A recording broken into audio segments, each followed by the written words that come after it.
Well, una, first time nangyari 'yan. Meron kang presidente na natanggal at nakulong dahil sa weteng. Meron kang, presidente na nakulong dahil sa electoral fraud, 'no? Pero ngayon ka lang nagkaroon ng ganitong klaseng, investigasyon, tungkol sa isang full-blown na sindikato. Involved sa pogo, involved sa human trafficking, money laundering, drugs, at saka extrajudicial killings. Kumbaga lahat na ng masama na pwedeng gawin na involved, no? Dito, at least allegedly, dahil ang sabi ng Quadcom hindi pa kumpleto yung report. Yung sinabi ni General Congressman Acop ay initial report, no?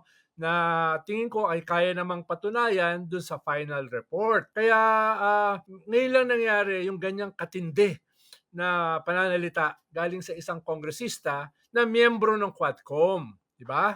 Nasa sentro ng criminal operations, no, in relation sa drugs, EJK, illegal gambling, etc.